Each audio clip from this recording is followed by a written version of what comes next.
Pozdravljeni, sem Marja Milič in gledate MoneyHow, prvi podcast o upravljanju denarja pri nas. Preden gremo na današnjo epizodo, naj vas spomnim na naložbeni bootcamp, ki se bo odvil 27. marca v živo, kjer bomo spoznali osnove investiranja, kako izbrati brokerja, kako postaviti naložbene cilje, oblikovati portfelje, poskrbeti za avtomatizacijo vplačil, poskrbeti za davke in tako dalje. Delavnica je primerna za začetnike in tiste, ki bi radi osvežili svoje znanje. Poleg delavnice v živo pa vsi deležnici dobijo tudi spletno delavnico investiranje za začetnike. Vabljeni torej. V tokratni epizodi bomo govorili o strategijah oblikovanja in pa upravljanja portfeljev ob koncu leta, največkrat ob koncu leta, lahko pa tudi v začetku nekega novega obdobja. Vlagatelji pogosto pregledujejo svoje naložbene portfelje in ocenjujejo uspešnost doseženih ciljev. To obdobje prinaša na eni strani priložnost za razmislek o doseženih donosnostih, obvladovanju tveganj in pa seveda na drugi strani tudi prilagoditvah portfelja v luči, aktualnih razmer. Za mnoge vlagatelje je tudi to čas, ko razmislijo o davčni optimizaciji naložb in pa tudi ocenjujejo prihodnje naložbene priložnosti. Pomembno je torej spremljanje trendov in aktualnih novic trga, kar je ključno tudi pri oblikovanju uspešne strategije upravljanja. Pred mikrofonom MoneyHow je tokrat Izidor Jerman, direktor področja individualnega upravljanja pri družbi Triglav Skladi.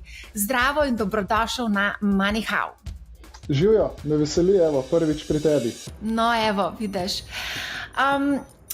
Tako kot sem povedala že v prejšnji epizodi, jaz imam navado, da se z sogovorniki, ki jih že dolgo časa poznam, tikam, tako da upam, da ti je to v redu. Mi dva se poznava že toliko časa, da se mi zdi, da smo kar odraščali vsi nekako skupaj z to finančno panogo in z vsem dogajanjem v finančni panogi v zadnjih 20-25 letih. Res je, tako da z lahkoto se tikava, res. No, super. Gremo pokomentirati aktualno dogajanje. To je konec koncev tudi pomembno, ko se nekako odločamo za naložbeno strategijo. Marsikdo mogoče tudi precenjuje svojo nagnjenost k tveganju. To bomo tudi danes malo bolj podrobno pogledala. Lahko pa rečemo, da so bili lanskoletni donosi, dvomestne donosnosti večjih indeksov res lahko rečemo, kaj fantastično leto za vlagatelje. Od zmage Trumpa so delniški kot kriptotrgi dobili resen pospešek. Celo Bitcoin je presegel tisto magično mejo $100,000, o kateri smo tako v bistvu veliko govorili. Mislim, da je ravno danes padel pod 90,000, kot da je kar precej pestro dogajanje na trgu v tem začetku tega leta. Med vlagatelji je prisoten precej strahu prisotnega, pesimizma in navkljub spodbudnim statistikam, ki prihajajo iz ZDA, ta indeks strahu in pohlepa, ki meri sentiment vlagateljev, še vedno nekako na strani strahu. Tudi indeks VIX se počasi dviguje, čeprav to zaenkrat smo še daleč od tistih rekordnih ravni.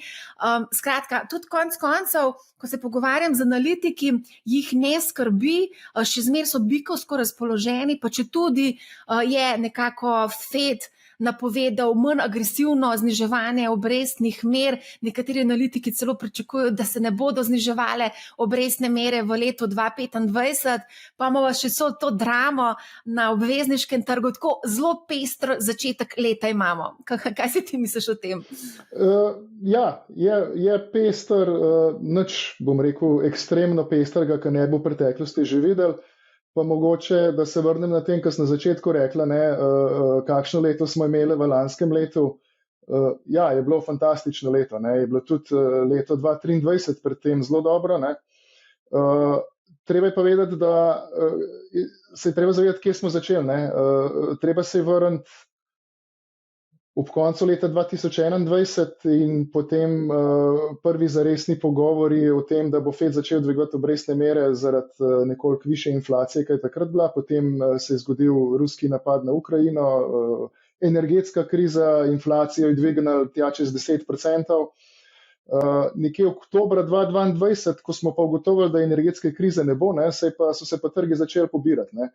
In vmes se je potem zgodila ta zgodba z AI-jem, ki je dobesedno premešala vse karte na trgu. Za mene zelo resna zgodba, po mojem mnenju tudi bistveno drugačna kot dot-com zgodba v koncu prejšnjega stoletja. Podjetja so fantastične rezultate dosegala, krepko nad pričakovanje analitikov, iz četrtletja v četrtletje približno so presegala pričakovanja analitikov za 8 do 10 odstotnih točk. In to pomeni, da so analitiki popolnoma napačno ocenili celotno zgodbo inflacije in višjih obrestnih mer, ki so se zgodila. Za mene pa ključno to, saj tako, ko jaz to gledam, da smo se nekako spravili nazaj v neko normalno okolje, ki smo ga bili vajeni pred veliko finančno krizo, to se pravi pred letom 2008, ker so bile obrestne mere med 3, 4 in 5 nekaj običajnega. Zdaj smo tudi tam. Res pa je, da inflacija je mogoče še nekoliko povišana. In tako, kot si tudi omenila zgodbo okrog Feda, a bo znižal obrestne mere, jih ne bo, ne. Jaz na to ne bi dal preveč poudarka, to je bolj kratkoročen šum, ker underlying, to se pravi ekonomija, predvsem v ZDA, je zelo, zelo robustna, ne. Trg dela je tudi v Evropi in predvsem v Ameriki izredno robusten. Firme ogromno denarja investirajo, predvsem v zgodbo povezano širšo zgodbo AI-ja in vse to skupaj poganja vse skupaj. Tako da vrednotenje trgov mogoče so za nekoga malo višja, smo videli že bistveno višja, ne. Res pa je, da so višje vrednotenja samo v ZDA, ne, vse druge niso, z razlogom, ker pač ameriška podjetja so bistveno bolj tehnološko usmerjena, pa tudi sestava indeksa je bistveno bolj tehnološko usmerjena, to se pravi večja rast pričakovana ameriških podjetij kot vseh ostalih in jaz zaenkrat ne vidim nekih resnih težav pri teh vrednotenjih. Če se pa vrnemo v to leto, ne, pa že mogoče opažamo nekje od zadnjega tedna v decembru, da so trgi nekoliko bolj pod pritiskom, kar je normalno, pač presegali smo psiholoških 6,000, če se že prej govorila, Bitcoin je presegel 100,000, ne. Te okrogle številke so vedno neko psihološki rekordi, ne, in vsi komaj čakamo, da do tja pridemo. Ko pa tja pridemo, se pa ponavadi potem trg nekoliko konsolidira nekaj časa, zajame sapo. Jaz vedno pravim tako, da se malo preštejemo, da vidimo, kje smo. In ovrednotimo vse skupaj in gremo potem naprej. Zdaj sem se spomnila, ne vem, vse verjetno poznaš januarski učinek oziroma efekt. To je ta borzni nek dogodek oziroma neka meritev, ki se je ugotavljala skozi zgodovino, ko naj bi za januar se nekako pričakuje, da naj bi borze bile nadpovprečno uspešne in če so seveda borze januarja nadpovprečno uspešne, bo celo leto uspešno. Si pa slišal že za ta? Ja, to so, ko gledaš statistiko, ne, mogoče statistično gledano je res januarski mesec, recimo en izmed 3 boljših, ni najboljši, ne vem, je en drug mesec boljši kot januar, tako kot pravijo sell in May and go away, ne, ampak če greš gledati statistiko za nazaj, se to sem pa kdaj zgodi. Ne. Res pa je, januarski efekt načeloma je ko menedžerji, to se pravi investicijski menedžerji prilagajajo portfelj za novo leto, ne, to se pravi, ga nekako prilagodijo in potem čakajo čez celo leto, da je ta portfelj nekako ne bi delal. Ne. In je mogoče včasih več nakupnih pritiskov v januarju, ampak letos mislim, da se je to zgodilo, tako kot se je tudi omenila, ne, po zmagi Trumpa, ne, takrat se je nek readjustment naredil in da so trgi potegnili in zdaj smo tam, kjer smo. Ne. Ta januarski efekt mogoče je posledica tega, da dobijo v decembru ful velike bonuse, imajo veliko denarja na lagerju in potem januarja grejo v shopping. Mogoče tudi, je kombinacija enega in drugega. Verjetno. Ne bi pa na to statistiko preveč polagal, ker če samo to statistiko gledaš, sem prepričan, da boš na koncu na slabšem. Ker raven ta statistika pa ne velja. Da mi povej, če ne gledaš statistiko, gledaš kaj? Se pravi, a gledaš vse te kazalnike ali je to nepomembno? Ne, absolutno je treba določene stvari gledati skozi prizmo neke relativizacije dogodkov, stanja, kjer smo, ne.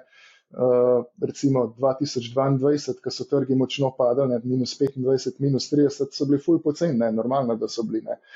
Ni bilo pa še takrat, ne vem, nekje junija rečeno, da je zdaj vsega skupaj konc, ne, ampak potem počas probaš ovrednotiti pa videti, jaz vedno tako gledam, ne, vedno si poskušam zastaviti vprašanje, a je možnost, da trg pade za 10% višja, kot da trg zraste za 10% ali pa nekaj takega. Probam vedno oceniti kjera možnost v danem trenutku je više. Ne? In recimo 2022 sem ocenil, da je, ko tak pade minus 25, minus 30, je vedno večja možnost, da bo šel gor kot dol. Ne? V danem trenutku bom pa rekel, da sigurno pričakovati takšno leto, kot je bilo v lanskem letu, je nerealno. Da bi pa pričakoval, da bi šli v nek bear market, pa tudi ne. Neko korekcijo mogoče lahko vidimo, minus 10, ne, če zdaj pogledamo iz 6000, smo zdaj na 5700, ne, smo že skoraj 5% nižji, kot je bil rekord konc lanskega leta, ne, in ne vem, še par procentov, da gre mogoče lahko dol, potem pa pride že neka realnost, po mojem mnenju, noter. Zdaj bodo tudi rezultati prišli ven, konc tega tedna začnejo finančne družbe in to pa je, bom rekel, saj, tako kot jaz vidim, ne, če te največje Wall Street banke objavijo dobre rezultate, je statistično potem sezona rezultatov vedno dobra. Kakšne so pa pričakovanja, nisem še gledala. Pričakovanja so, v sredo se začnejo te objave, ne? V sredo, četrtek. Ne. Pričakovanja so umirjena, ne naenkrat napihnjena, tako da po mojem preseganje rezultatov načeloma, če bomo šli po stopniku, kar smo videli v lanskem letu, načeloma ne bi bila toliko težko doseči. Zdaj, banke so ful pod pritiskom, ker morajo nekako ustvariti te neobrestne prihodke, ne glede na to, da se, sploh recimo v Evropi se režejo ključne obrestne mere. Kako pa na to, kako pa recimo gledaš na evropski bančni sektor? Tudi NLB je tukaj, ne, v tem konkretnem primeru, me zanima, kako razmišljaš. Jaz vidim, zaenkrat je ameriški bančni sektor boljši, sicer je tudi vrednoten više, je treba to povedati, ne. Evropski ima določene težave, ki se vlečejo že 10 let in več, ne, še ni čisto do konca spucan, očitno nekje že določene banke, ja, določene še ne. Potem imamo kar neki bank še, ki imajo par okosnjakov, bo gotovo še iz Rusije ven padel, ki jih še ali niso odpisali, ali jih to še čaka. Je pa res, ja, v Ameriki je pač obrestna marža više, ker imajo više obrestne mere kot v Evropi. Po drugi strani pa, po mojem, tudi v Evropi, dokler časa bo obrestna mera tam nekje okrog 2,5, kakorkoli, ne, 2 bo za banke, po mojem, še vedno kar dobro okolje, kar se tiče obrestnih mer. Saj, če vemo, da na drugi strani kljub vsemu tudi depoziti so v Evropi dokaj nizki. Ja, to te sprašujem zaradi tega, ker je bila NLB ena bolj priljubljenih naložb v lanskem letu preko teh brokerjev so trgovali z NLB-jem. Ok, a greva mogoče midva še pogledati vse na ta obvezniški trg, kar precej se dogaja na obveznicah. Ameriška 10-letna je poskočila preko 5%, zahtevana donosnost. Ja, se to je pa en izmed tistih psiholoških vidikov, zakaj si trg, ki si rekla, više volatilnost, večji ta fear faktor.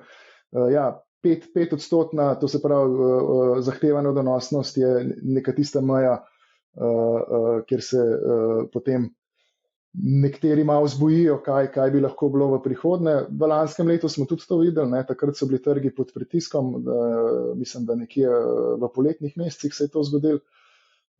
So tudi padali, mislim, da tam 7-8% ali kakorkoli že bilo, ne? Ampak potem se je zelo hitro razvodenelo vse skupaj in jaz ne pričakujem, da bi 10-letna ameriška zahtevana donosnost prav dolg bila nad 5%, kljub vsemu so obrestne mere nižje. Tudi inflacijska pričakovanja se niso bistveno dvignila, ali pa moram reči dramatično dvignila v zadnjem času. Ne. Tako da, če verjamemo, da bo dolar še mogoče rasel, tudi nakup dolgoročne ameriške obveznice, mogoče niti ni tako slaba zadeva v danem trenutku. Tudi evropske, ne, evropske so tudi nekoliko pridobile zahtevano donosnost in Evropa bo siguran, slej ko prej bo bolj pod pritiskom, kar se tiče obrestnih mer, kot ZDA. Ne. V Evropi bomo mogli nekaj narediti. Nemčija ima lastne težave, ali pa ta core Evropa predvsem ima več težav kot periferna Evropa. V bistvu so se stvari malo obrnile iz časa finančne krize ali pa evrske krize tam 2011, ne.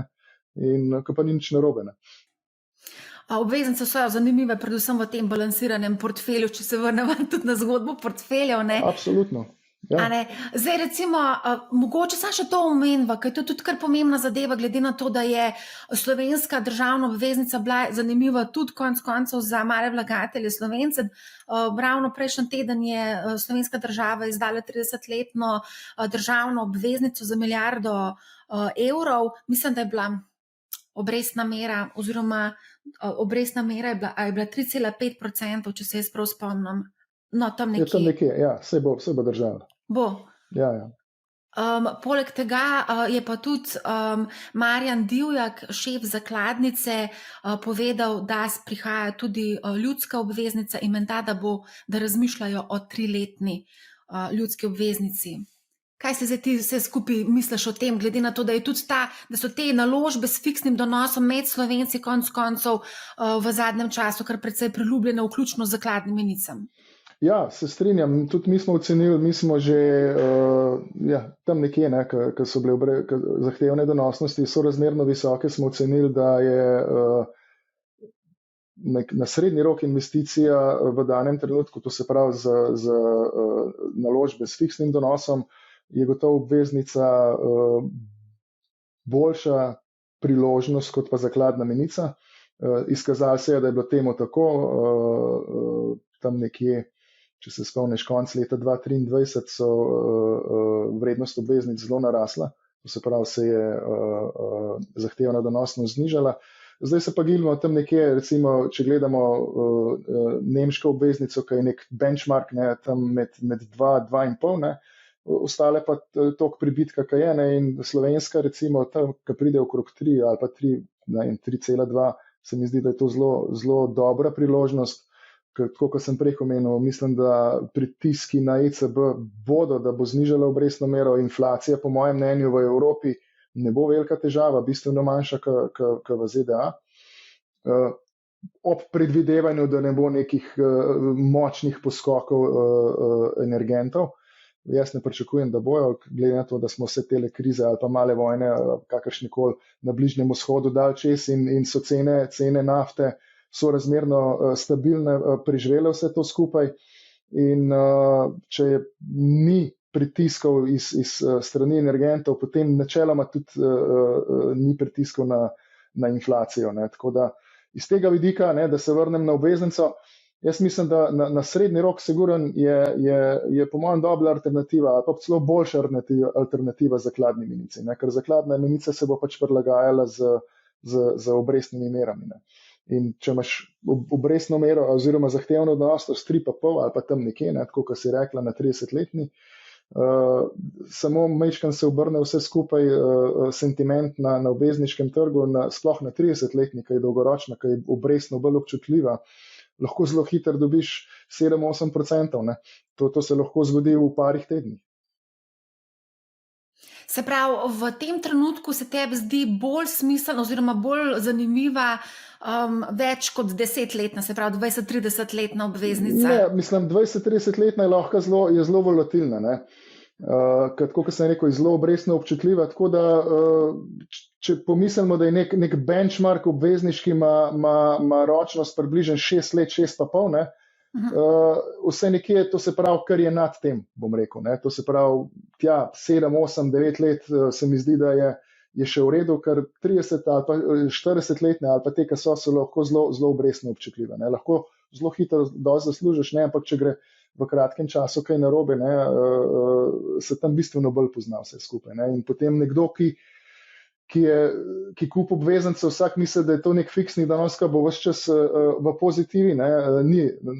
To je pri zakladni menici, recimo, da gre vse skupaj postopoma premočrtno gor. Na obveznice pa niti nujno, da ne. In potem marsikdo lahko zelo hitro obupa ali pa ga rata strah, zdaj sem pa mač kratkoročno nekaj, imam celo lahko minus, pa so rekli, da če obveznico kupiš na konci vedno v plusu, vse da si, razen če pač gre ali firma v stečaj ali pa država v default, ampak mislim, da to ni težava evropskih obveznic.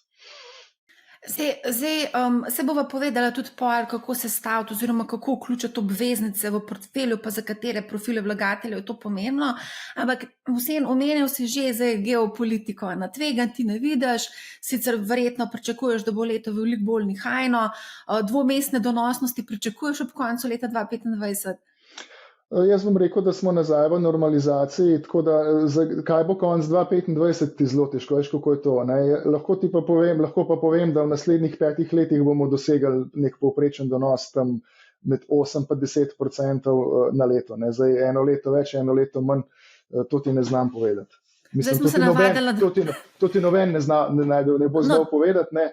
Ampak ja, jaz, kot sem že rekel, ne? Vsak padec, jaz tudi tako delam, ko pade mi 10% trg, jaz nekaj sigurno plačam, zato ker vem, da bom bistveno hitreje nazaj dobil nadpovprečen donos, kot pa čakam.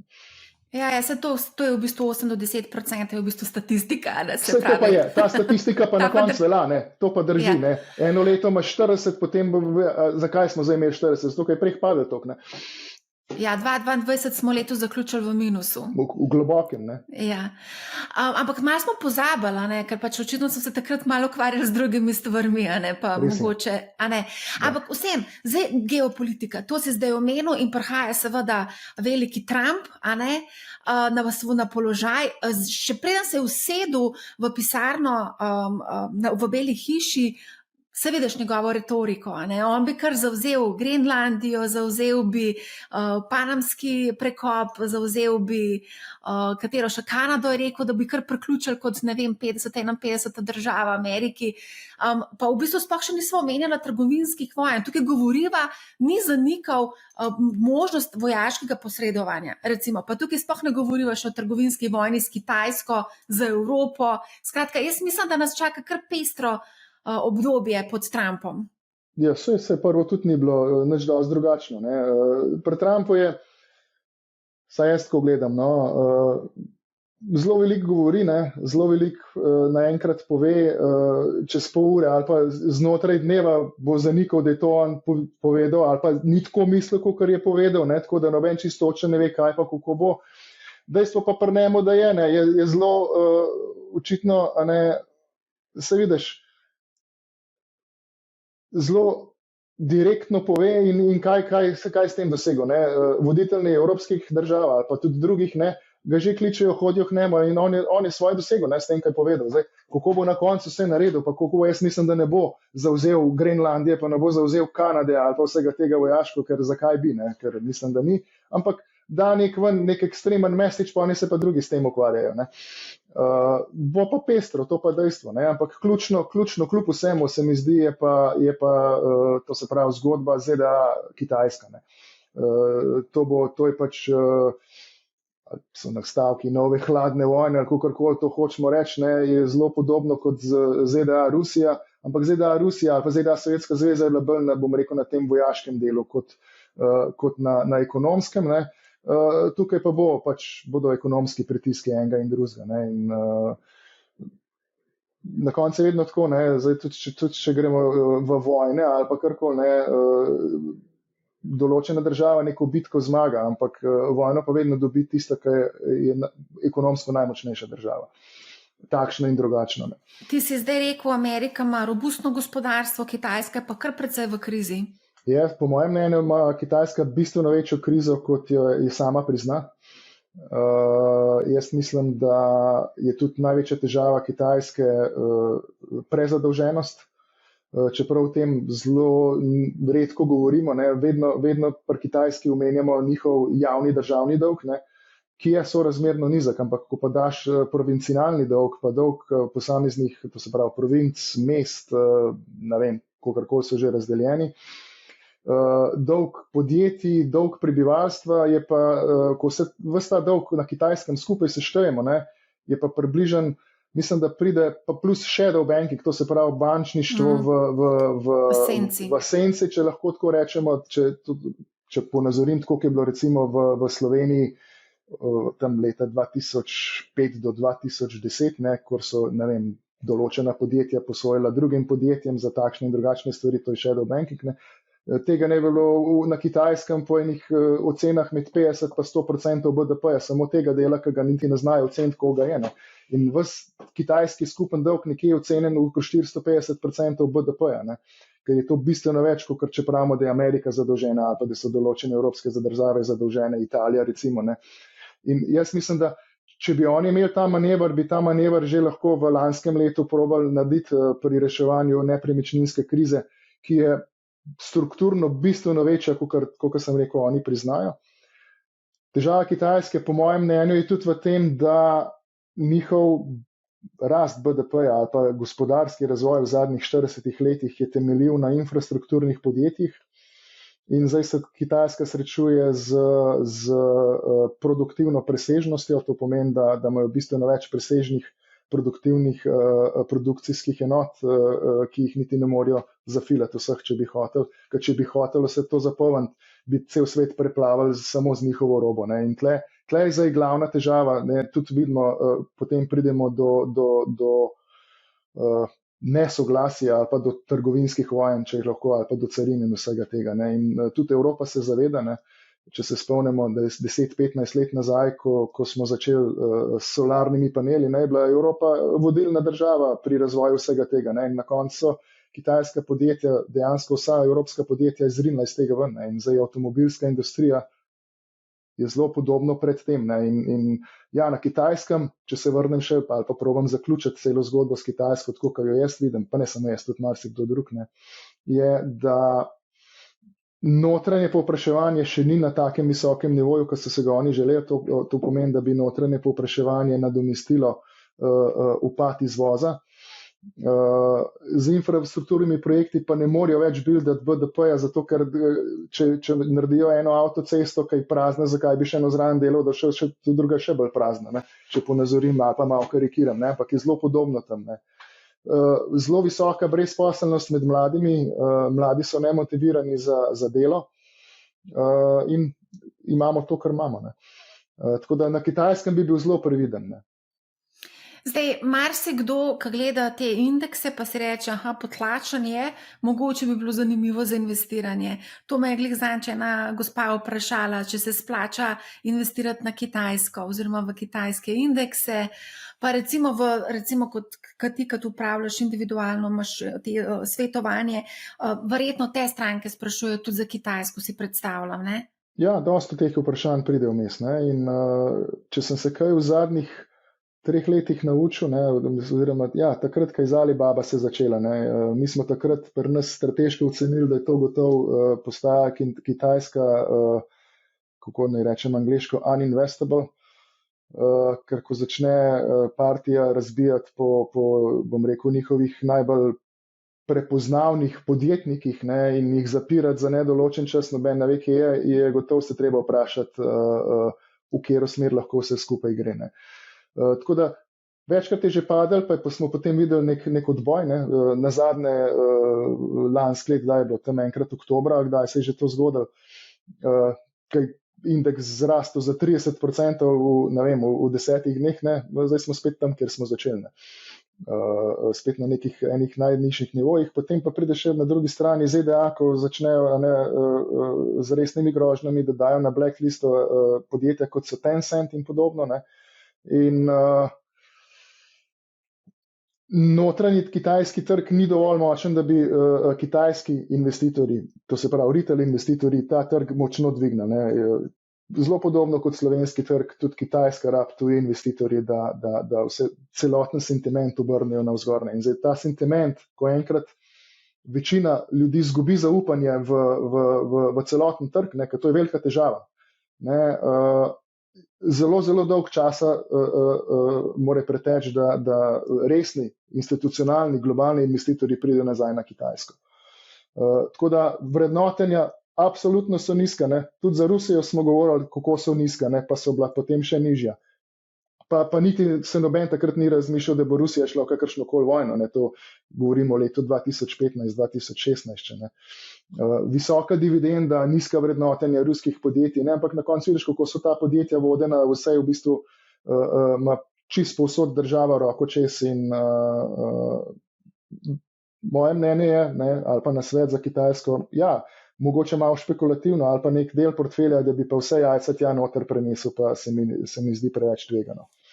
No, se portfelji so ponavadi diverzificirani in Kitajska načeloma naj ne bi predstavljala več kot 10-15% in manjši konček portfelja, če že greš v to zgodbo, za tiste, ki so mogoče malo bolj agresivni vlagatelji. Kaj pa recimo Evropa? Vidimo cel kup težav v Evropi, francoski indeksi so potlačeni, nemški je kar poletel, no, kljub težavam v gospodarstvu. Kako pa gledate recimo na Evropo? Ja, tako kot si rekla, ne, Evropa ima cel kup lastnih težav. Še največja težava Evrope je, da je po letu 2000 dobesedno zaspala pri razvoju visokih tehnologij. Evropa se je zanašala na inženirstvo, to ni nič narobe, ne, se tudi v Ameriki so se zanašali na to, ne. Ampak zdaj, ko gledamo sestavo delniških indeksov, ne, vidimo, da v Ameriki informacijska tehnologija in vse, kar je povezan s tem, ne, sektorjem, predstavlja že skoraj 50% indeksa, ne.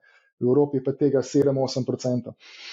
Ne, in če zdaj probamo našteti, ne, najbolj prodorna tehnološka podjetja v Evropi, jih niti ne znamo več našteti. Ne. Mogoče pridemo do ASML-ja, ki je globalni, potem mogoče pridemo nemški SAP, to se pravi SAP, pa še kakšno manjšo podjetje, ne. Potem se bo počasi stvar zaključi. Je Evropa dokaj močna, kot sem rekel, na tem industrijskem inženirskem delu, ne, razna podjetja, kot so Siemens in podobni, mislim, da bojo igrali kar veliko vlogo. Pri zelenem prehodu, ali pa kakorkoli rečemo, temu prehodu ali pa pri razogličenju tako ali drugače, ali pa pri postavitvi boljših energetskih omrežij in tako naprej, ne. Imamo nekaj dobrih podjetij, absolutno tudi Evropa, ne, ampak Evropa mora zagnati ta rast, ki je v Ameriki pač bistveno višja, ne, kljub vsemu je treba to priznati, ne. Bo pa na neki točki, jaz sem še zmeraj zaupam Evropi, da bomo najdli pot iz tega ven, predvsem Nemčija, zdaj jo čakajo volitve, po mojem tudi pomembna zgodba za Nemčijo, ne, Nemčija je še vedno ima ustavni določbi o primanjkljaju in tako naprej in pač zdaj smo z teh časov ven, ne. Če cel svet zadolžen više kot Nemčija, pač mora Nemčija se temu prilagoditi pa zagnati gospodarstvo tako ali drugače, ne. Jaz mislim, da so te sposobni in ko enkrat do tega prije, potem bo pa Evropa lahko zanimiva, ne. Mi smo v Evropo recimo nekje tam, če sem čistko nekje na equal weight, to se pravi nekje na neutrali, pa probamo znotraj tega najdeti tiste najboljše sektore, recimo, ki vidimo največjo perspektivo, ne. Ima Evropa zelo veliko tudi naftnih podjetij, zelo veliko podjetij javne oskrbe, to se pravi elektroenergetskih podjetij in vsega tega, ki imajo načeloma zgodovinsko dokaj nizko rast, ne. A pa glede na pač, dobro, to je zdaj neka strategija ESG, a ne, ker naj ne bi investirali v umazano panogo, kot so v nafto oziroma podjetja, ki se ukvarjajo z nafto, ampak okej. To bo tudi pol obdelala. Zdaj se da te vprašam, vezano na, zdaj si omenjal Siemens Energy, ne, si omenjal? Ne Siemens kot Siemens, Siemens Energy je druga stvar. Siemens Energy bi rada omenila. To je bil pa kakor nek skriti biser v lanskem letu, mislim, da je bila 330% donosnost, celo bolj donosna delnica od Nvidije. Končar Hrvaški je bil tudi kar, a nekaj v isti panogi, je bil tudi kar precej donosen, mislim, da je bilo okrog 170% donosnost v lanskem letu in se s temi delnicami praktično, ko sem malo raziskovala po borznih družbah oziroma družbah za upravljanje, se mi zdi, da Siemens Energy se ni prav nihče prav veliko ukvarja oziroma ne raziskuje to delnico. Ja, škoda, ne boš vedeti, kaj je bilo pred tem Siemens Energy. Ja, pred tem je bil pa skoraj bankrotno. Ja. Tako je, ne. Ampak so se zvlekali, ne. Tako je, to so takih zgodb, kar nekaj dobiš, ne. A zdaj upaš nekaj kupiti, kjer ne veš, a bo čez 3 mesece ta firma še živela, ali ne bo, ki je bila odvisna od državne pomoči. Od državne pomoči in tako naprej, ne. In ko je Siemens to dal iz njihovega portfelja ven in je oddelil to podjetje ven, ne, ni imel več zaslombe cash flowa mame, ne, in je bil pač odvisen od trga, ki mu ni bil naklonjen. Potem je država priskočila na pomoč in ja, pa potem dobiš tako zgodbo. Ne? Sam za vsako tako zgodbo je 20 zgodb, ki grejo pa v drugo smer. Ne? Tako da moraš imeti zelo veliko srečo pri vsem tem. Ne? To je zelo podobno kot IPO. Ne? Eni so, vse veš, na koncu, eden od 10, recimo, ali pa še mogoče statistika celo slabša, je tako, da uspešne. Je zelo podobno je pa pri takih podjetjih. Ne? Zelo pod pritiskom pred tem, ne? In tudi zdaj cena še ni bila tam, kaj je bila že nekoč bila. Ne? Je pa lahko to ena izmed zgodb, ki lahko še naprej vleče, ki pa piše, da ne. Ja. Zdaj, ko smo omenjali to umazano panogo, pa bi mogoče vsem se še malo zadržala tukaj. Panoga orožarska, recimo, je tudi zadnje čase kar precej v ospredju, ravno zaradi vseh teh vojn, ki se dogajajo, pa niti niso izključene vojne, druge vojne, ki bi se lahko zgodile na svetu. Danes sem brala na Bloomberg Adriji, smo imeli članek, da je en predstavnik oziroma admiral NATO rekel, da pokojninski skladi, vi ste neumni, prav to besedo je uporabil, neumni, zaradi tega, ker ne investirajo v to orožarsko panogo, ki on pravi, da bo v prihodnjih nekaj desetletjih izjemno donosna. Lahko pa ne. Orožarska panoga to je zelo širok pojem. Ne? Imaš specializirana podjetja, izključno samo to, ne? To, ki proizvaja tako imenovano sporno orožje. Ne? To je samo po sebi sporno tudi z moralnega vidika. Ne? Potem imaš pa cel kup drugih podjetij, sem prepričan, da je tudi marsikatero slovensko podjetje, ki določene komponente dela za določena, kaj pa jaz vem kaj. Ne? Ali za nek tank nekje se mogoče niti ne vejo čisto točno, kaj naredijo. Ne. Sam ta slovenska podjetja ne kotirajo na borzi.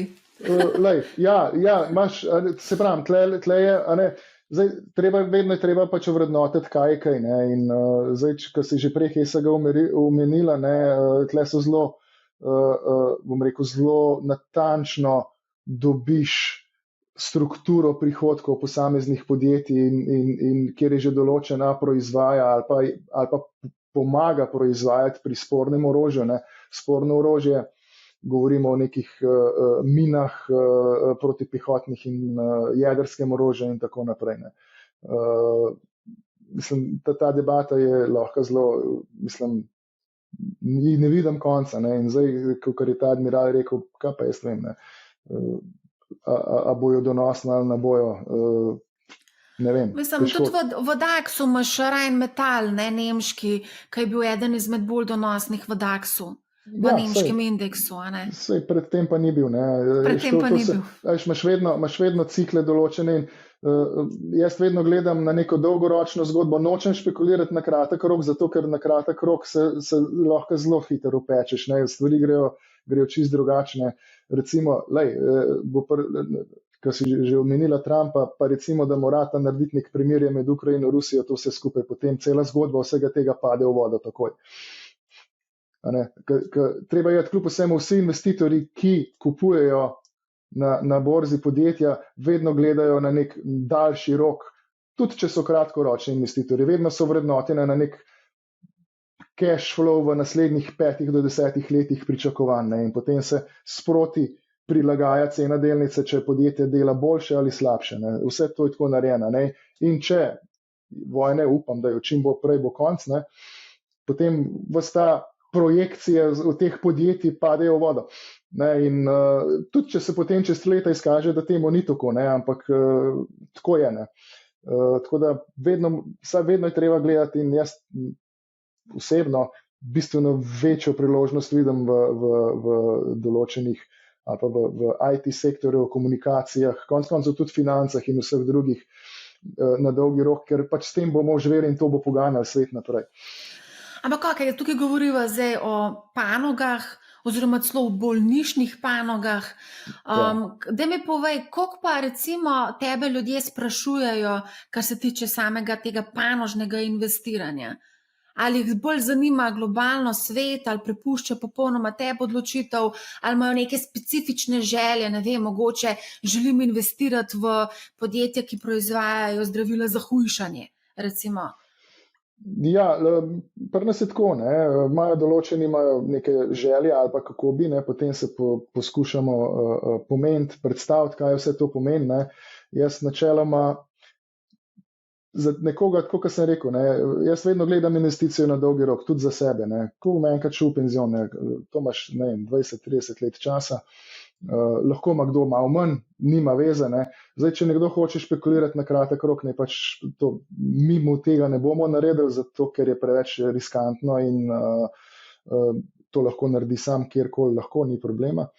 Ker se pa samih panog ali pa zelo specifičnih nišnih panog ali pa nišnih naložb tiče, pa tako, vse veš, kako je. To je lahko, ne, na neki točki sej zdravila za hujšanje, ki si jih že omenila, ne, Novo Nordisk, Eli Lilly, ki sta trenutno vodilna, ne, tudi Merck je zdaj že vstopil v to igro in tako naprej, ne, je sigurno neka prihodnost. Vse vemo, na svetu je toliko in toliko predebelih ljudi, ki bojo ta zdravila tako ali drugače rabili. Ne, oziroma bo izboljšali njihovo kakovost življenja in pa ali pa predvsem zmanjšali riziko drugih bolezni povezanih s tem, kar bo razbremenilo konec koncev zdravstveni sistem. Ne, ampak kaj se je zgodilo, ne? Če bi nekdo na hypu kupil Novo Nordisk, ne, če ga ni bil že predtem zraven, ne, je potem se zelo hitro zgodilo, da je ta delnica zdaj že 40% nižja, kot je bila lansko leto avgusta. Ne, pa še vedno dela vrhunsko, ampak in vedno se ti lahko take stvari zgodijo, zato ne, če se zdaj vrne nazaj, ne, neka razpršenost kljub vsemu je za mene zelo pomembna, ne, ker vse ostalo je bolj ozko narediš portfelj, ne, bistveno bolj se izpostaviš določenim tveganjem lahko. Zdaj, vroča delnica številka 1 lanskega in predlanskega in ne vem katerega leta je bila delnica Nvidie. To je pa praktično monopolist globalni, no, mislim, obsega praktično koliko procentov, 90% trga, če ne zelo kaj več, ne. Ja. In marsikdo zdaj seveda razmišlja, še dolgo časa bojo konkurenti rabili, da pridejo na ta nivo, kot je Nvidia, a je zdaj pravi čas, da vstopam, čeprav sem mogoče že zamudil vlak, ampak lej, mogoče bo pa še rastal. Kaj ti misliš recimo o takem načinu razmišljanja? Jaz osebno še vedno vidim potencial za Nvidio. Tako kot sem omenil, zgodbe za AI-jem še daleč do tega, da bo konc. Sem pa tudi prepričan, da na konc, ne, ko bo celoten ekosistem zgrajen, kakršenkoli že bo na področju AI-ja, gotovo ne bo Nvidia edini player na trgu, ne. To je dejstvo. V danem trenutku so pa daleč najbolj napredni oziroma imajo pač njihovi čipi so daleč najboljši. Ne, in ostali so poskušali priti noter in niso, ne. So pa komplementarni tudi z drugimi, ne, tako da ni izključno samo Nvidia, ne,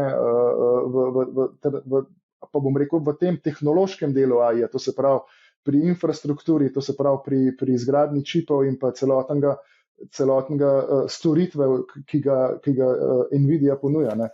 Pa še cel kup drugih playerjev, od, ne vem, Micron, SK Hynix, ki proizvajajo memory čipe, do Broadcoma, ki dela infrastrukturo, ARM dela infrastrukturo in tako naprej, ne.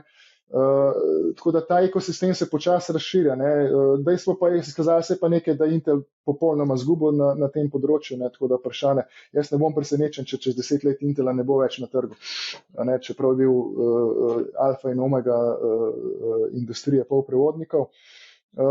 Bodo nekateri novi igralci gotovo vstopili tako ali drugače. Je pa ta zgodba drugačna, kot sem že omenil, ne, na začetku, ne, od zgodbe .com. V zgodbi .com smo imeli ogromno podjetij, ki niso imeli prihodkov vrednoten, so pa ne vem koliko milijard dolarjev. Ogromno novih podjetij se je razvil v času .coma, ki v roku 5 let po .comu niso bila več prisotna na trgu, tako ali drugače. Zgodba AI pa drugačna. Največja podjetja svetovna so tista, ki razvijajo AI, ne, in podjetja, ki imajo ogromno denarnega toka. Ne govorim samo o Nvidii, tudi Microsoft, Amazon, Google, tudi Apple bo vstopil ali tako drugače bo vstopil na trg, Tesla in tako naprej. Ne, to so podjetja, ki imajo, ne vem, 60 do 100 milijard denarnega toka na leto, ne, in njim investirati 20-30 milijard se jim sploh nikjer ne pozna. Ne. In iz tega vidika je malo drugačna ta zgodba. Ne, in pa še nekaj je, ne, zdaj, če smo že pri tem, v času .coma Jaz se spomnim, jaz sem v Ameriki ravno študiral in je bilo to, se je samo o tem govoril. V času dot-coma podjetja izven ozkega sektorja IT-ja niti niso verjela, da je to nekaj novega, ne? Da imaš ti neko internetno stran, pa prodajaš gor vse skupaj. Ne? In razno consumer staples in pa energetska podjetja, ali pa to tudi noben ni razmišljal o nekih spletnih straneh ali pa o nekih spletnih rešitvah. Ne? Se pa spomnim, na neki točki, kaj pa Pepsi prišel ven, pa je imel Pepsi.com, ne, so se pa sprašvali, čakamo, a to pa zdaj tudi drugi delajo, ne samo nek osko usmerjen IT podjetja. Ne, in kaj to prišlo, je bilo zgodbe v tem delu konca. Zdaj pa vsa podjetja izven IT sektorja vejo, da brez AI-ja gotovo ne bojo mogli na takšen ali drugačen način preživeti na trgu ali pa biti konkurenčna. In poslušaš potem zgodbe, ne, da ne vem, Coca-Cola investirala 2 milijardi samo za neko poskusno linijo proizvajanja ali pa polnjenja pijač, kako bi to delali prek umetne inteligence in tako naprej. Ne. Tako da je, kot sem rekel, ne, bistveno širša zgodba. Ne. Zdaj smo omenjali cel kup enih delnic, se pravi, govorili smo praktično o stock pikanju. Za stock pikanje ti potrebuješ imeti neko znanje. Ne samo znanje, tudi recimo neka omejena količina teh delnic v portfelju je tista, ki jo lahko ti nekako kvalitetno spremljaš. No, jaz se spomnim, ko sem imela 50 delnic v portfelju, to je misija nemogoče, ko hodiš in v službo in delaš 1000 drugih stvari, da bi hkrati še teh 50 delnic spremljal. Daj malo povej o tem stock pikanju, a ljudje želijo stock pikati, želijo investirati v konkretne delnice, a jim je čisto zadosti, da investirajo v neke široke indekse. Zdaj, za posameznika, ki ni iz industrije ali pa ki ne dela to vsak dan na dnevni ravni, tako kot mi delamo, ne, je stock pick lahko zelo, zelo riskanten. Ne. Moraš imeti zelo veliko sreče, gotovo verjameš takšnim in drugačnim ali pa podcastom, stockcastom, informacijam od soseda, od prijatelja, od vsega drugega, te gor poslušaš, ne. Potem pa prideš do konca, če ti to delaš sam, ne, za lasten račun, ne, moraš imeti že kar dosti velika sredstva za to, da ti vse stroške pokriješ z nakupom delnic in skrbniškimi storitvami in vsem tem, kar pride zraven, ne, na koncu. Tako da nek optimalen portfelj, tudi statistično gledano, je tam nekje med 30 in 50 naložbami. To pomeni, da je že dovolj velika razpršitev, da bom rekel, ta nesistematično tveganje, ki ga trg sam po sebi ponuja, nekako izničaš s tem. Ne. Po drugi strani pa še vedno dovolj majhno število naložb, da če pač prave naložbe izbereš, lahko, bom rekel, si boljši od nekega splošnega indeksa. Ne. Je pa to zelo težko, če se s tem ves čas ne ukvarjaš, tako kot si rekla. Ne, da ti to delaš samo malo popolne, gledaš pa malo vsem prebereš, ti bo zmanjkalo časa oziroma nimaš vseh informacij. Tudi mi nimamo čisto vseh informacij. Noben zares nima vseh informacij, čeprav vsi mislijo, da imamo vse informacije. Ne. In na koncu, kako konstruiraš ta portfelj, ne, je cel kup enih stvari, ki jih je treba gledati, od makroekonomskega pogleda do geopolitike, se pravim, kaj se dogaja na obvezniškem trgu, kaj se dogaja na trgu energije, kateri momenti so v danem trenutku. Ne. Zelo pomemben je, bom rekel, prideti do tega, katera tematika je zdaj tista, ki poganja. Ne. Včasih smo govorili o sektorjih, zdaj bolj govorimo o temah, zato ker kot sem rekel, sama tema AI ni izključno zgodba samo informacijske tehnologije, ampak je bistveno širša. Je tudi zelo pomembna na drugi strani na industrijskem delu podjetij in tako naprej. Ne.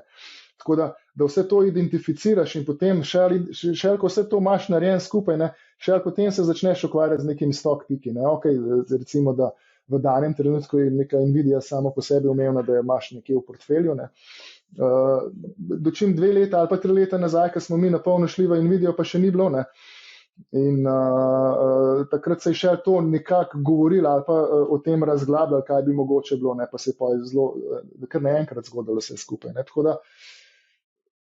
ko vse te dejavnike probaš skupaj spraviti, potem še imaš nek portfelj narejen, ki ga moraš pa potem skozi spremljati, pa da vidiš, kaj se dogaja, ne, pa da vmes ne delaš neumnosti, ne, ki jih doskrat neumnosti govorim, ker imaš ta psihološki pritisk, ko začne, recimo, se tudi Nvidia lanskrat padla za 30%, ne, vmes.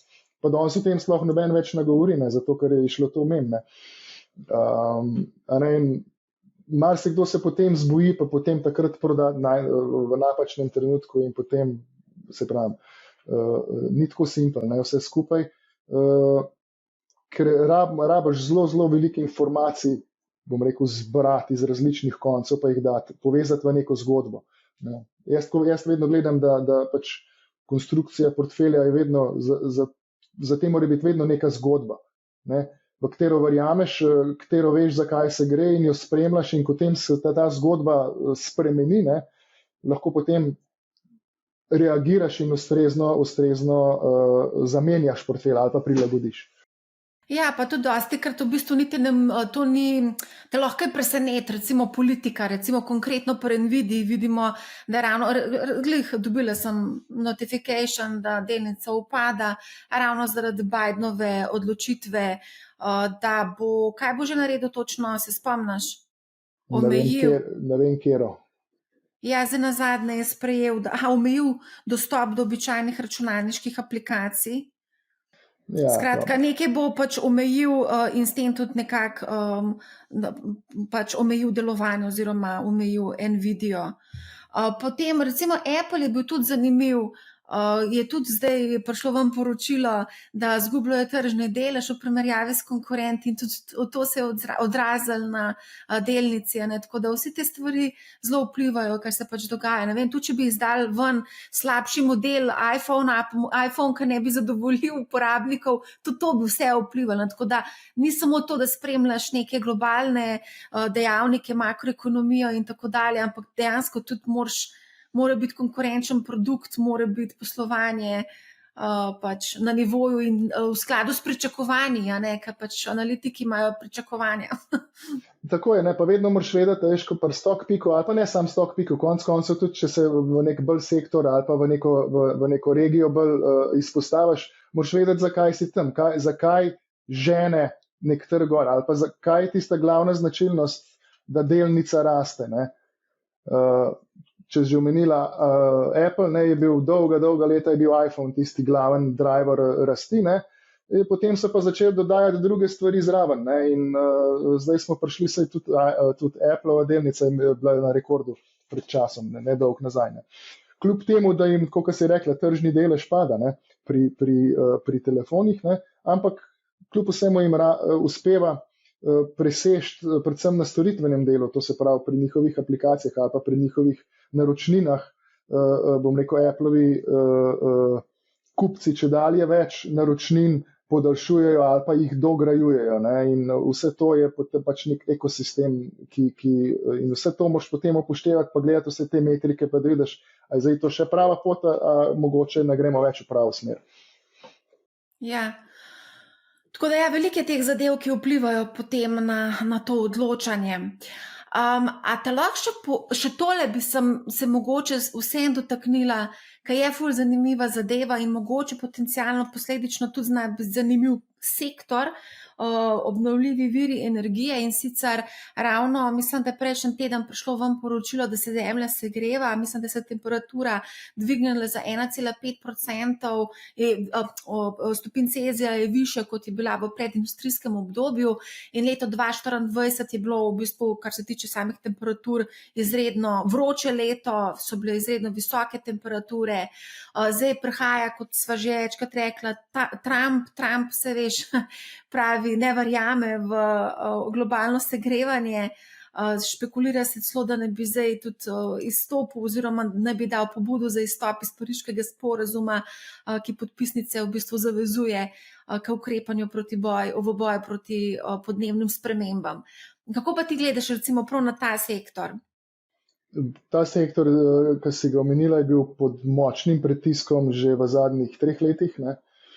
Pa ne zaradi tega, da ne bi tega veliko kupili, ne. V bistvu smo bistveno več inštalirali solarnih panelov, bistveno več električnih avtomobilov se je kupili, bistveno več vetrnic se je izgradili in tako naprej, ne. Ampak ta economy of scale oziroma njihove marže so jim začele padati, ne. To pomeni, pride konkurenca na trg, ne, tudi kitajska konkurenca v tem primeru. Na koncu, kot sem že rekel, ne, ko se vse ta zeleni prehod ali kakorkoli to hočemo imenovati, ne, ali pa ta net zero pristop do leta 2050, ne, bo zahteval ogromno tako investicij, potrpljenja od vseh, ne. Zdaj Trump ali bo izstopil iz Pariškega sporazuma ZDA, ne, po mojem na koncu niti ne bo to toliko pomembno, ker sam razvoj bo določene stvari peljal naprej, ne. Treba je, da določene firme, tudi največje firme na svetu ali pa največja podjetja imajo ogromno investicij že narejenih, ogromno raziskav in razvoja v to smer narejeno, ne. Marsikje smo že prišli do tega trenutka, ko ni več potrebno nekih subvencij za to, da se nek obseg poslovanja zgradi, ne. In mislim, da bo AI ogromno pripomogel pri vsem tem, kako sploh vse določene stvari speljati naprej, ne.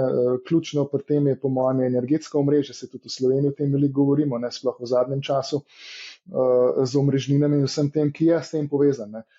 Stabilno, govorimo o pametnih energetskih omrežjih, ne. Ravno to bo gotovo AI pripeljal na nek višji nivo, na bistveno bolj sofisticiran, pa bistveno bolj robustno vse narejen. In na koncu bo sama pot razvoja peljala tam, je na koncu vedno tako, ne, tam, kjer je dobiček, tam se bo investiralo, to je pa dejstvo. Neka panoga ali pa neka stvar z izgubo v neskončnost ne more delati. Tudi nobena država tega ne bo sofinancirala, ne. Tako da tlele bo, kaj pa jaz vem, mislim, ogromno investicij je že bo narejenih, ogromno jih še bo. Kaj bo čez 10 let, mislim, da noben ne zna povedati. Gremo pa v to smer, to je pa dejstvo, ne. Tako ali drugače, ne. Saj tudi naftna podjetja, bom rekel, niti niso ne vem koliko dobičkonosna, ne. To se pravi, zelo so vezana na ceno nafte. Sama proizvodnja saj vsak let nekoliko malo povečujemo, ne, ampak če ti rasteš, ne vem, po 2% na leto, to ni nek growth stock zanimiv za veliko večino vlagateljev. Je pa za določene, ki imajo te potrebe po takšnih delnicah tudi. Da se zelo vrtivo okrog tega umetne inteligence, IT-ja, ZDA, ne, konec koncev. Pa dajva se dotakniti še kriptovalut. Zdaj, to so bile, pravijo, da so bile to prve kriptovolitve v ZDA. Tudi Trump je zelo naklonjen kriptovalutam, tudi številne te razne inštitucije, razni upravljalci že vključujejo kriptovalute v te portfelje svojih strank. Mislim, da tam ene par procentno izpostavljenost imajo do teh kriptovalut. Vidimo, da se pripravlja plava eksplozija ETF-ov vezane na različne kriptovalute. Kako gledaš na kriptovalute v portfeljih? Jaz vidim kriptovaluto ali pa bom rekel Bitcoin vidim kot še eno delnico, bom rekel, ne, čistko, ne. Zdaj smo videli, da se giblje popolnoma enako, ko se je gibljala delnica Tesle po volitvah, ne, zelo podobno, ne, vpliv Trumpa in Elona Muska gotovo je vplival na vse skupaj. Tako da na koncu bo nek asset class, ki pa niti ne vem, glede na gibanje, če je lahko alternativa, ne vem, ali tehnološkim delnicam ali pa komu drugemu, ne. Mogoče je volatilnost malo večja ali pa možnost za zaslužek malo večja, ampak po mojem v letošnjem letu tudi, če gledamo delnico Nvidia ali pa, če že omenila, za nekoga obskurno Siemens Energy, ne, kaj je dosegel 330%, a ne, Bitcoin ni toliko dosegel, ne. A ne, tako da iz tega vidim eno tako stvar, je pa po drugi strani pa gotovo in tweet Trumpa dovolj, da se vmes enkrat premisli, da mu pa to ni všeč. Tako da pač je nek asset class, ki se je pojavil, bojo se pojavili ETF-i, pa gotovo tudi klasični upravljavci. Na neki točki se zna zgoditi, da bojo tudi regulacija toliko daleč prišla, da se bo to lahko vključilo v neke klasične portfelje noter, ne. Zdaj, ko govorimo o portfeljih, pa bi vseeno mogoče še, zdaj tako vidimo vse te lepe donosnosti, marsikoga to zapelje, stavi, prekopira portfelje od prijateljev, sosedov, mogoče slišiš nekoga govoriti o kakšnih konkretnih naložbah, ampak pomembno je, da se zavedamo, kakšna je naša nagnjenost k tveganju. Ker meni se zdi, da ljudje mogoče malo sami sebe precenjujejo in pa, ko pride do krize, do resnih padcev, takrat v bistvu spoznajo, da mogoče so malo precenili svojo nagnjenost, mogoče v smeri, da lažje oziroma da so sposobni handlati recimo temu bolj agresivne poteze. To je ključno. Mislim,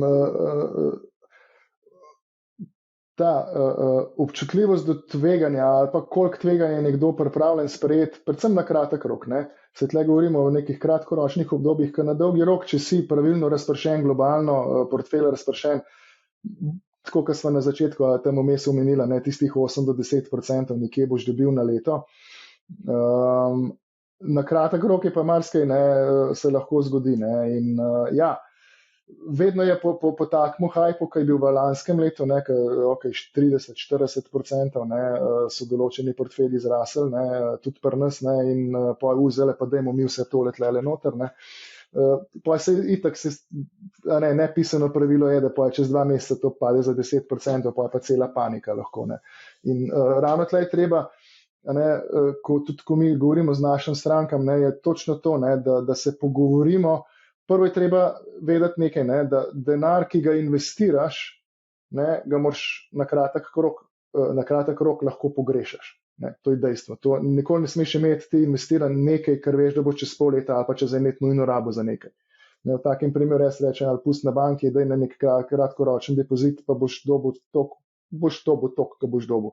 Ker na kapitalskem trgu, tudi na obveznicah, smo videli leta 2022, kaj se lahko zgodi. Takrat so v bistvu obveznice celo padle bolj kot delnice. Čeprav je percepcija v zadnjih časih ali pa nasplošno nekje med splošno populacijo je, da obveznica je neka stabilna naložba, ki samo počasi lepo raste, kot je obrestna mera ali pa zahtevana donosnost. Ni tako, to je risky asset, kljub vsemu še vedno. Saj, če ga ti držiš do zapadlosti, boš pač na koncu dobil vrednost toliko, kar je 100 plus še neke obresti vmesne ali pa natečeni kuponi. Tako da, ja, ta odnos do tveganja je ključen pri vsem skupaj. Vedno se moraš sam pri sebi, pa jaz vem, da je težko, zato ker vsak investira, vedno pričakuje, da bo šlo gor, da bo on več zaslužil. In vsi so mu govorili, da tako je, se na koncu tudi tako bo, ampak vmes je biti pa treba potrpežljiv.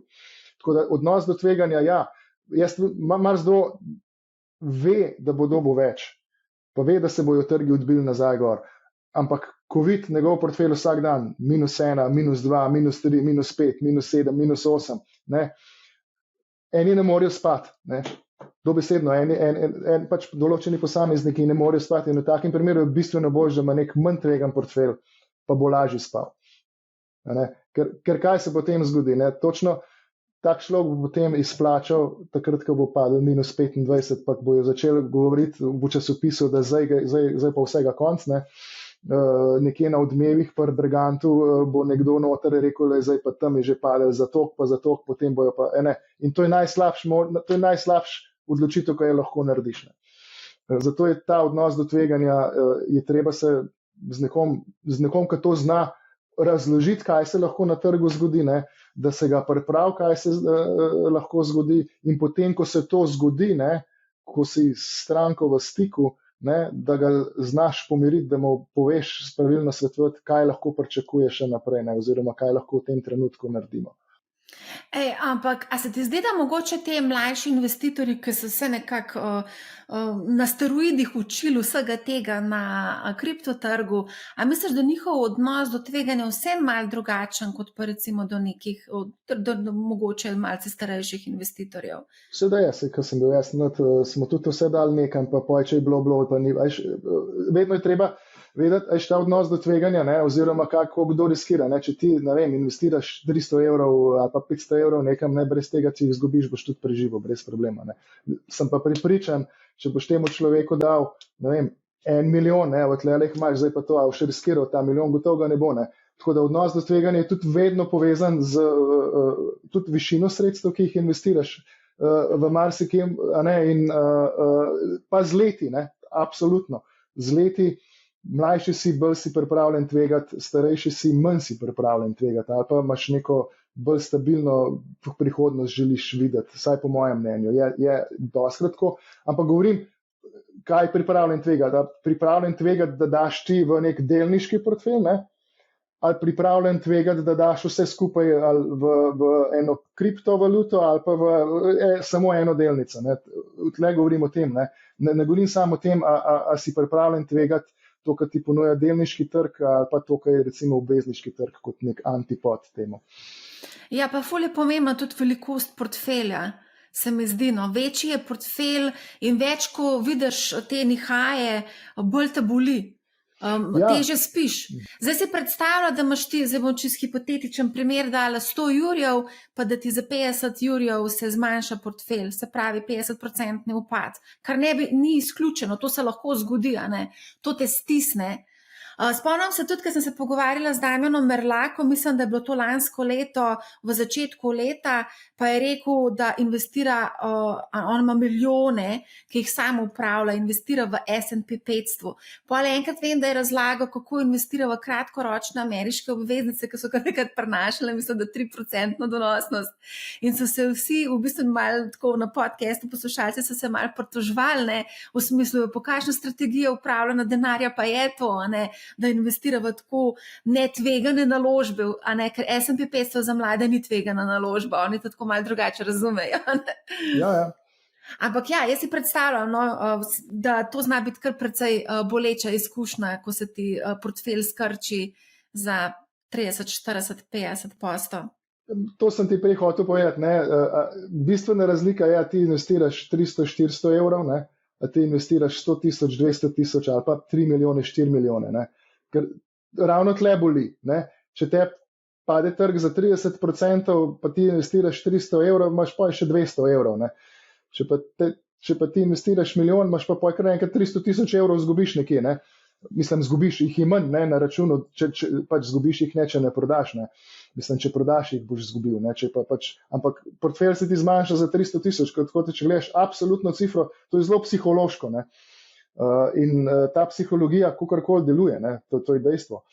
In jasno, da boli sploh nekoga, recimo, ki ima ta sredstva, ki jih je ali s svojim delom dobil, ali jih je večinoma s svojim delom, ali v firmi, ki je zrasla toliko in ima potem prosta denarna sredstva, ki pa je nazaj pomisel, se to je vedno tako, pa je nazaj pismo za 5 ali pa 7, 8 let nazaj, koliko sem mogel jaz pretrpeti, da sem ta milijon zaslužil, Zdaj ga pa zafučkal na borzi, Tako je, ker za tistih 200 evrov, kaj pa pomeni, jaz ne vem, mislim, dobiš neko študentsko delo, pa imaš v 2 dneh noter tistih 200 evrov, recimo, ne boli tok, tako da ta psihologija je ključna pa vsem skupaj, tudi do donosa, do tveganja, pa kako se potem obnašaš naprej, ko si že enkrat investiral. Jaz vedno pravim, da je treba tudi pogledati obstoječe premoženje, se pravi vse, ne zdaj samo, koliko si investirana v stoksih, ampak tudi nepremičnine in druge alternativne investicije. Še to bi te rada vprašala, vezano, koliko velike portfelje imajo te vaše stranke na individualnem upravljanju? Je približno 250 tisoč je nek minimum, da pridejo do nas. In potem se pa zmenimo za naložbeno politiko, koliko smo rekli, odnos do tveganja, izpolni se nek vprašalnik, da vidimo primernost pa ustreznost stranke, koliko ima že izkušenj z vsem skupaj, tako da se jo pripravi na vse skupaj in potem poskušamo najti neko pravilno pot, v katero smer lahko gremo. Kakšna pa povprečna starost? Da te ne bi znal povedati. Kaj pa struktura, recimo teh, a so to bolj moški, ženske, družine? Eno in drugo, imam vse, mislim, imaš moške, imaš ženske, imaš družinske portfelje, imaš tako ali drugače, so starejši, so mlajši, so nekateri, ki so že v penzionu, ki delajo to za vnuke, imaš določene, ki imajo podjetje in imajo presežna denarna sredstva, poleg tega, da imajo že kakšno nepremičnino in potem še diverzificirajo portfelj. Tako da vse sorte, ni bom rekel, nekih ključnih ali pa stičnih točk, bom rekel, med profili ali pa med nekim, ne vem, kako bi opredelil, ali pa po predalčku te investitorje. Jaz se predstavljam, da so to zelo zahtevni ti investitorji, ki mislijo, da zelo veliko vejo, sploh v bikovskem trendu. To je taka dosti klasična fora. Pa me samo zanima, ne vem, a je kakšen pritisk na upravljalce, da pač, ne vem, kupijo neko investicijo, ki jo vi sicer ne bi mogoče izbrali za portfelj? Pa niti ne, včasih pride, pa se potem pogovorimo, pa vidimo, kaj se da s tem narediti, ampak načeloma ne. Tako da je pa nekaj res, mogoče kot zanimivost, jaz vedno pravim, nekdo, ki investira, na dolgi rok bo največja usluga, ki se bo naredila, kakorkoli se bo zdaj to čudno slišali, je, da ko on investira sredstva, da v naslednjem tednu pade za 10%. Da se takoj navadi, da se tudi to na trgu zgodi. Ker mislim, da psihološko je najtežje za nekoga, ki začne investirati na začetku bikovskega trenda. In pa sam raste. In potem pa dejansko pričakovanja, da pa niti sploh padati, to nikoli ne more. In to so pa neke izkušnje, ki tudi posameznim vlagateljem potem na dolgi rok tudi oni spremenijo odnos in do tveganja in do vsega skupaj in živci in vse skupaj bistveno lažje vse skupaj prenašajo. Ko imajo že neke izkušnje, tisto, ki mi govorimo, bod potrpežljiv, ker potrpežljivost je ključnega pomena na dolgi rok. Da zastaviš, ti si postaviš nek cilj in potem se moraš tega cilja držati, oziroma te strategije se moraš držati. Ker če vmes menjaš, pa hočeš market timing loviti, boš zmerno na napačni strani. Prej si omenil, da 250 je minimum. Koliko pa je največji portfelj velik, če lahko razkriješ? Več milijonov. Več milijonov. Več milijonov. Ampak povprečen portfelj je pa koliko velik? Tam okrog milijon. Povprečen portfelj milijon? Ja. Zdaj, govoriš tudi o aktivni versus pasivni strategiji investiranja. Zdaj, če sem te jaz prav razumela, ste vi bolj pasivci, hodlerji po domače povedano. Dolgoročno. Treba je vedeti, kaj je aktivno, kaj je pasivno. No, dajva definirati. Ja, to mislim, da je to velika napačna percepcija med aktivnim pa pasivnim. Za večino misliš, da je aktivno tisto, vsak dan nekaj trada, pasivno pa tisto, nekako držiš portfelj na dolgi rok, pa niti ne spreminjaš. To ni res. Pasivno je tisto, ki bo naredil mimiko indeksa ali pa ki investira v indeksni sklad, to se pravi, ki replicira nek večji indeks. Aktivno je pa tisto, ki odstopa po strukturi naložb od tega indeksa. No, v plus ali v minus? Ja, mislim, absolutno, ampak hočem reči, po strukturi naložb odstopaš od indeksa. To pomeni, aktivno, po strukturi, razumem. Tako je. In aktivno, zato imaš 30 do 50 naložb, ne moreš biti 500 delnic, ne gre skupaj. Ampak, če jaz prav vem, recimo te vzajemni skladi, ki ponujajo družbe za upravljanje, oni v bistvu hoče biti boljši od benchmarka, od nekega primerljivega indeksa, ki so si ga sami zadali. Se pravi, da vsem potem nekako je približna struktura oziroma verjetno malo drugačna struktura teh naložb v skladu, kot pa je v indeksu. Mislim, to je moj point. To je aktivno upravljanje.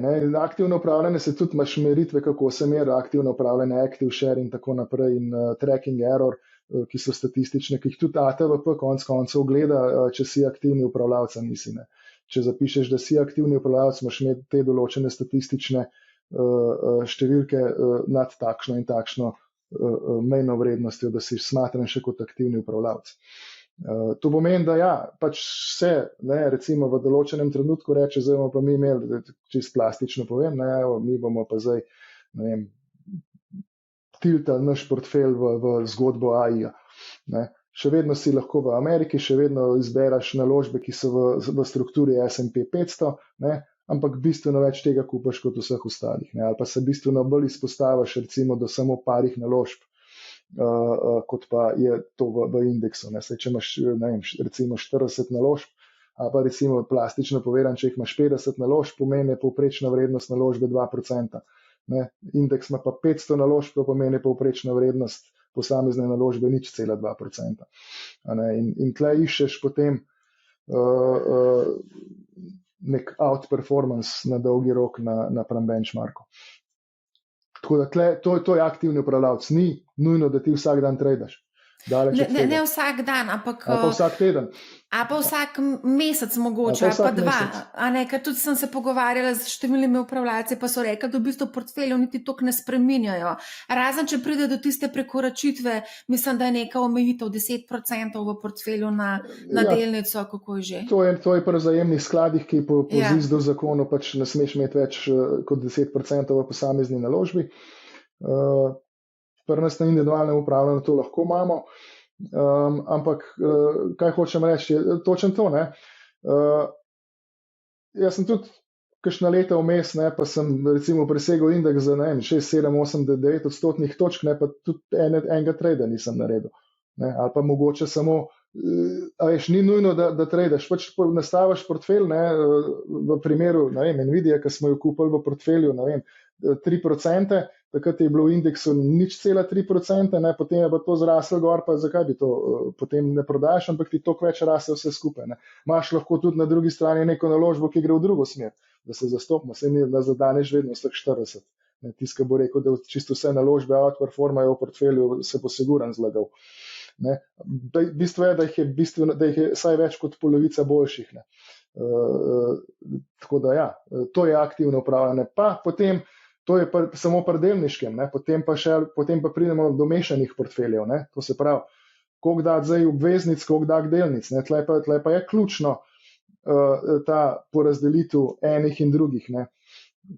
Na dolgi rok je siguren bistveno boljši imeti več delnic, zato ker vemo, da delnice rastejo hitrejš pa več kot obveznice. Imaš pa vmes obdobja, ki pa lahko s pravilno taktično porazdelitvijo tega portfelja narediš bistveno več, kot bi lahko v drugačnem primeru. Pa v tem primeru niti, recimo, pa če pustimo profesionalne upravljavce ali pa karkoli, lahko imaš tudi 4 ETF-e delniške, pa 4 ETF-e obvezniške, pa jih samo porazdeliš po utežeh enega in druga, da dobiš ta pravilno porazdelitev, pa si na koncu tudi lahko zmagal.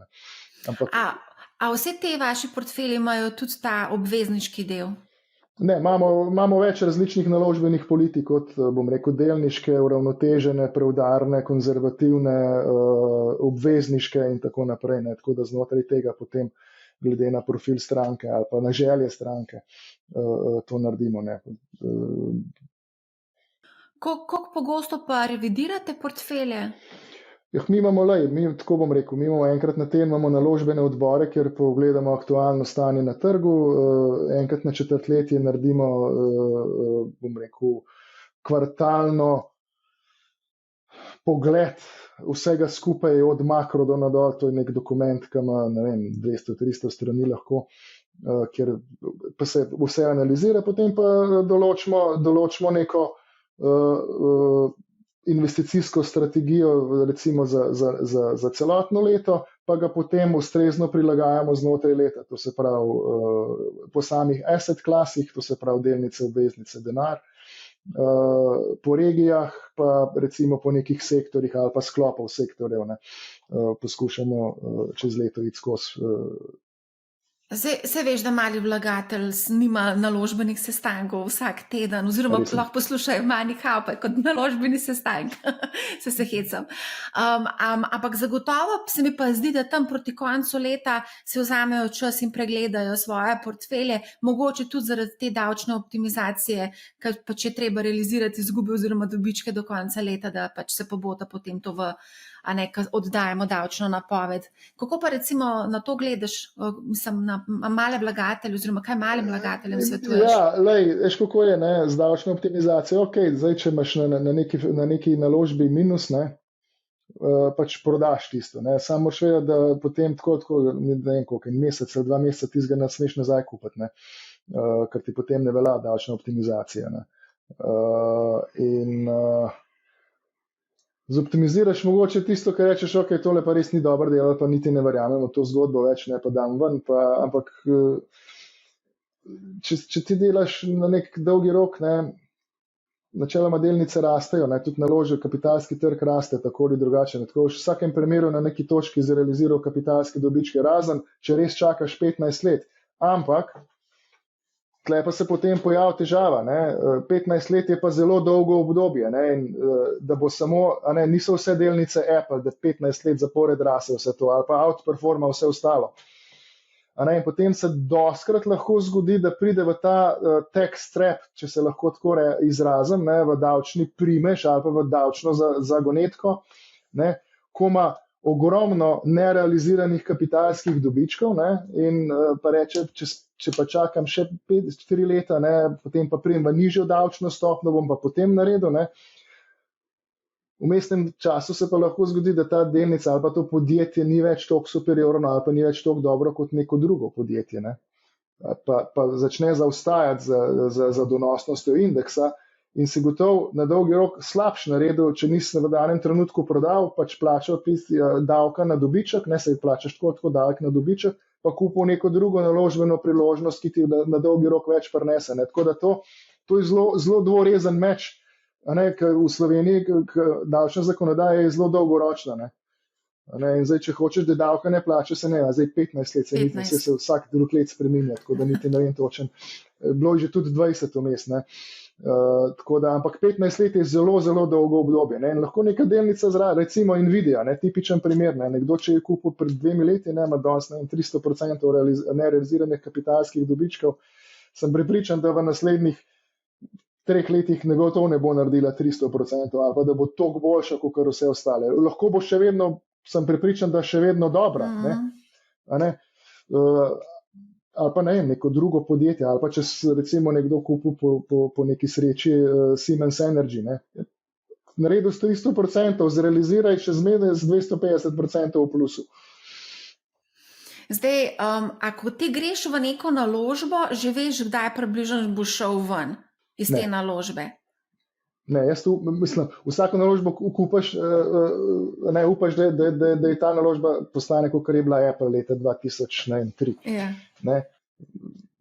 Vemo tudi, da vse take naložbe niso tako, kot sem rekel, ne, ampak vmes se momenti spreminjajo. Ne, ko se odločiš za neko naložbo, imaš vedno, kot sem rekel, vedno neko zgodbo, zakaj si nekaj kupil. Ne. Zdaj, ni nujno, da se ta zgodba potem v bližnji prihodnosti razvije ali po željah ali pa po nekih pričakovanjih. Ne. Tako da včasih je treba tudi kaj izgubo prodati. Ne. Se to je mogoče to je še težje narediti, ne, da nekaj izgubo prodaš. Ne. Ampak to so gotovo na koncu najbolj pametne odločitve doskrat. Ne. Če se nekaj narobe dogaja, ne, tipična zgodba je bila Alibaba, ki je bila vredna 400 ali kakorkoli, danes je pa 70 ali 80, ne vem več, koliko je. Ne. Pa če se takrat podal po 300, pa se obrnil, pa se ne bo obrnil. In potem čakaš in se poje letnik tega noter, nikoli ne greš ven. Ne. Zraven grejo pa neke družbe, neke druge naložbene priložnosti mimo tebe zaradi tega. Ne. Ampak dobro, to je zdaj, če si stok pikal, pa če držiš oziroma pa če si se odločil kupiti neko delnico. Zdaj, če kupuješ recimo nek razpršeno košarico ETF, recimo, kaj pa v tem primeru? To je pa tudi dolgoročna zgodba, si predstavljam. Seveda je, ne. ETF je, vsej doskrat se govori, kaj je boljše. ETF je neko aktivno upravljanje, ne. Vsak ima svoje prednosti, svoje slabosti. Pri ETF-u si načeloma ti sam tisti, ki boš odločil, kdaj boš kupil, kaj boš kupil, kako boš kupil. Vse je gotovo, S&P 500, ne, je gotovo neka taka stvar, ki na dolgi rok pač dokazano deluje. Ne. Ampak imaš pa vmes tudi določene druge priložnosti znotraj S&P 500, ki lahko narediš boljš. Tako da ni nujno. Tako da tle vedno, pa tudi pri ETF-u moraš ti imeti ogromno časa pa skozi spremljati. Ne. In ti povem na koncu, marsikdo, ki ni vešč vsega tega, ki bo videl, da tudi S&P 500 lahko pade za 20%. Lahko. Bo naredil, po vsej verjetnosti ga bo na vrhu ga prodaš samo, če imaš slučajen srečo. Ne. Noben ti ne more povedati, da je zdaj pri 6.000, je pa to zdaj šlo pa na 5.000. Pa se aktiven upravljalec tudi ne more vedeti, kdaj bo prišla naložba na vrh. Absolutno, ampak veš, kaj narediš? Razlika je v tem, po lastnih izkušnjah, oziroma vem, kaj marsikdo dela, pa tudi na koncu priznajo, da so take napake naredili. Točno to, ne. ki pade -10, -15, -20, ki ga stisne, ki to nekaj časa traja. Ne. Sej, recimo COVID je bil še, ker se tega najbolj, zato je tako hitro pade, noben niti mu časa o tem razmišljati. Ne, takrat smo se še z drugimi stvarmi ukvarjali, ker nismo vedeli, kako in kaj bo, ne. Pa je trg samo od sebe vse naredil, pa je bilo vse lepo in prav. Ne. Recimo 2022 je bil pa že en tak let, ki je to trajalo recimo 7-8 mesecev. Ne. Pa se vmes malo odbije, pa gre spet nižje, pa se odbije, pa gre spet nižje. Ne. In takrat je pa potrebno, da nekoga vprašaš ali pa imaš možnost nekega svetovanja. Ne. Ja, takrat je bila malo drugačna situacija, bila je energetska kriza, povišana inflacija, ljudje so imeli težave s plačilom položnic, a ne, pa je pa še borza. Ja, pa se bo naslednji bear market spet drugačna situacija. Ampak vedno ista psihologija od zadaj. Nekateri tudi, ki imajo v bistvu nekega svetovalca, nas držijo tega pritiska, pa pač se odločajo prodati. Se strinjam. Ja. Tako da, ok, a greva mogoče, za diversifikacijo smo rekli, da je pomembna, je fajn, da je diversificiran naš portfelj, da razmišljamo dolgoročno, a imamo mogoče še kakšen nasvet za naše poslušalce in gledalce? Mislim, ja, dolgoročno pač postavitev naložbenega horizonta, ne, je ključna, kako boš konstruiral portfelj. Ne. Če ti veš danes, da bom investiral, pa da bom, ne vem, da imam to, so moja prosta denarna sredstva, ki jih ne potrebujem, to je prvo, kar je, ne, če ti investiraš na kapitalski trg. Ne. Teh sredstev ti ne smeš biti eksistenčno odvisen od teh sredstev. Ne. Potem drugo vprašanje je, tako kot ste rekel, časovni horizont. Je to za 1 leto, 2 leto, 3 leto, 5 let, 10 let ali pa v neskončnost. Ne. Tudi take imaš. Ne. In ko vse to so prvo vprašanje, ki se jih postaviš, ne, potem se pa rečeš, ok, zdaj pa kakšen je moj želodec, da prenesem določene padce, kaj lahko pričakujem. Ne. Vedno je treba vedeti, da risk reward, ne, to se pravi, če gre 10% lahko gor, lahko tudi 10% dol v danem trenutku. Ne. To je vedno treba vedeti. Ne. Predvsem so pa ključna pričakovanja. Ne. Če ti investiraš na kapitalski trg, to se pravi v delniški trg, na ameriški borzo ali pa neko razvite trge, lahko pričakuješ, tako kot so večkrat omenila, nekje 8-10% na leto. Ne. Enkrat boš dobil več, enkrat boš dobil manj. Ne. Če imaš srečo ali pa če imaš zelo dobrega upravljavca, da je res dober, pa lahko recimo dobiš 12% na leto. Dosti več pa ni, tudi Warren Buffett ni dosti več naredil. Ne? Ampak je pa ključno, v 10 letih se pa te 2 odstotni točki ogromno poznata. Ne? Ampak to je to, kar ti lahko, kar si moraš osnovna vprašanja ali pa osnovna vprašanja, na katera boš nek odgovor dobiti. Potem pa z leti, ne, ko si zraven, pa ti lahko to vedno prilagajaš, ne, ker se te lahko situacija čez 5 let bistveno spremeni. Ne. Lahko več zaslužiš, lahko se ti časovni horizont poveča, lahko ali karkoli drugega. Ne, in potem je ključno, da znaš v pravem času spremeniti naložbeni portfelj, ki ga imaš. Ne. Ker ni nujno, da je naložbeni portfelj ali pa neka odločitev, ki jo imaš danes, da bo veljala čez 10 let, daleč od tega, ne, lahko se spremeni. Ne. In na te vprašanje se vedno treba spraševati in probati dobiti pravilne odgovore na to. Zdaj te moram vprašati, ker si omenil 12% pri aktivnem upravljanju, a to je pred stroški ali po stroških? Ja, tudi po stroških lahko, ne, odvisno kakšni so stroški. Ne. Kakšni pa so stroški? Ja, odvisno od produkta do produkta so, nekje so večje, nekje so manjše. Ne. A lahko procentualno mi poveš? Ja, ne vem, od 0,5% do 2%, kaj pa jaz vem, ne, recimo. Ne. Ja. Ampak ajde, vedno je cilj, ne, da dosežeš benchmark po stroških. Ne. To je cilj. Ok, mislim, da sva kar obdelala. Veliko sva obdelala. Tako da, Izidor, najlepša hvala za odlično debato. Ni za kaj. Z veseljem. Dragi poslušalci in gledalci, poslušajte Money How, ne bo vam žal in lep pozdrav.